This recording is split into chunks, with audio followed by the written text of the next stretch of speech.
የሐዋርያት ሥራ ምዕራፍ 15 አንዳንዶችም ከይሁዳ ወረዱና እንደ ሙሴ ሥርዓት ካልተገረዛችሁ ትድኑ ዘንድ አትችሉም ብለው ወንድሞችን ያስተምሩ ነበር።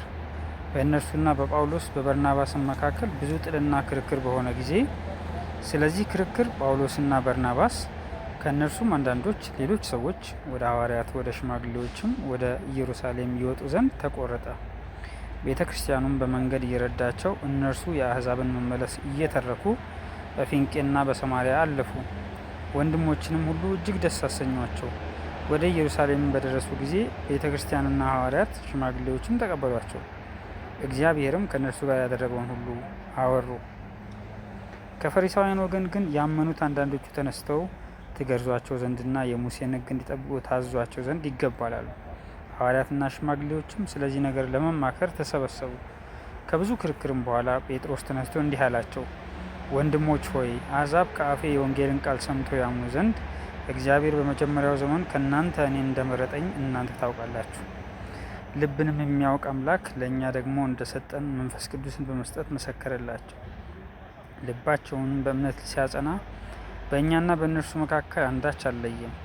እንግዲህ አባቶቻችንና እኛ ልንሸከመው ያልቻልነውን ቀንበር በደቀ መዛሙርት ጫንቃ ላይ በመጫን እግዚአብሔርን አሁን ስለምን ትፈታተኑታላችሁ? ነገር ግን በጌታ በኢየሱስ ክርስቶስ ጸጋ እንደ እነርሱ ደግሞ እንድን ዘንድ እናምናለን። ሕዝቡም ሁሉ ዝም አሉ። በርናባስና ጳውሎስም እግዚአብሔር በእጃቸው በአሕዛብ መካከል ያደረገውን ምልክትና ድንቅ ሁሉ ሲተርኩላቸው ይሰሙ ነበር። እነርሱም ዝም ካሉ በኋላ ያዕቆብ እንዲህ ብሎ መለሰ፣ ወንድሞች ሆይ ስሙኝ። እግዚአብሔር ለስሙ የሚሆንን ወገን ከአሕዛብ ይወስድ ዘንድ አስቀድሞ እንዴት እንደጎበኘ ስምዖን ተርኳል። ከዚህም ጋር የነቢያት ቃል ይስማማል፣ እንዲህ ተብሎ እንደተጻፈ፣ ከዚህ በኋላ የቀሩት ሰዎችና በስሜ የተጠሩት አሕዛብ ሁሉ ጌታን ይፈልጉ ዘንድ እመለሳለሁ፣ የወደቀችውንም የዳዊትን ድንኳን እንደገና እሰራታለሁ፣ ፍራሿንም እንደገና እሰራታለሁ፣ እንደገና ማቆማታለሁ ይላል። ይህን የሚያደርግ ጌታ ከጥንት ጀምሮ ስራ ሁሉ በእግዚአብሔር ዘንድ የታወቀ ነው። ስለዚህ ከአሕዛብ ወደ እግዚአብሔር የዞሩትን እንዳናስቸግራቸው፣ ነገር ግን ከጣዖት ርኩሰትና ከዝሙት ከታነቀም ከደምም ይርቁ ዘንድ እንድንጽፍላቸው እቆርጣለሁ። ሙሴስ ከቀደሙት ትውልድ ጀምሮ በሰንበት በምኩራቦቹ ሲያነቡ በየከተማው እርሱን የሚሰብኩ አሉት። ያን ጊዜ ሐዋርያትና ሽማግሌዎች ከቤተ ክርስቲያኑ ሁሉ ጋር ከእነርሱ የተመረጡትን ሰዎች ከጳውሎስና ከበርናባስ ጋር ወደ አንጾኪያ ይልኩ ዘንድ ፈቀዱ። እነርሱም በወንድሞች መካከል ዋናዎች ሆነው በርሲያን የተባለው ይሁዳና ሲላስ ነበሩ።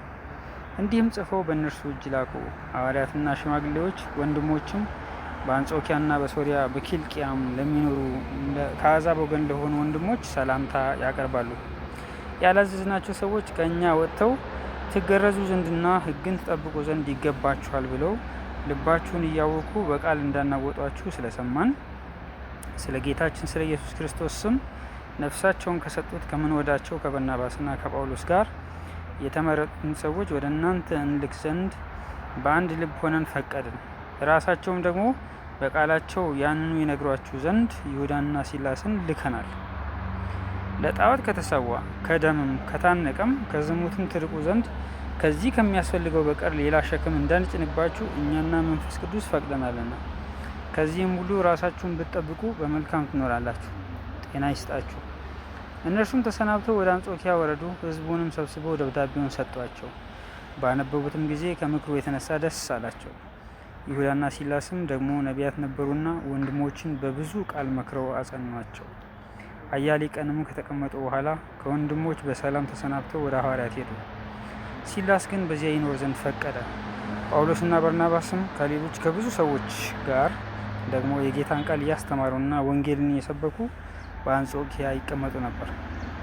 ከጥቂት ቀንም በኋላ ጳውሎስ በርናባስን ተመልሰን የጌታን ቃል በተናገርንበት በየከተማው ሁሉ ወንድሞችን እንጎብኛቸው፣ እንዴት እንዳሉ እንወቅ አለው።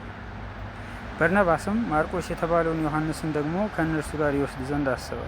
ጳውሎስ ግን ይህን ከእነርሱ ጋር ሊወስድ አልፈቀደም፣ ከእነርሱ ዘንድ ከጵንፍልያ ተለይቶ ነበርና ወደ ስራም ከእነርሱ ጋር አልመጣም ነበርና። ስለዚህም እርስ በርሳቸው እስኪለያዩ ድረስ መከፋፋት ሆነ። በርናባስም ማርቆስን ይዞ በመርከብ ወደ ቆጵሮስ ሄደ። ጳውሎስ ግን ሲላስን መረጠ። ወንድሞችም እግዚአብሔር ጸጋ አደራ ከሰጡት በኋላ ወጣ። አብያተ ክርስቲያናትንም እያጸና በሶሪያና በኪልቅያ ይዞር ነበር።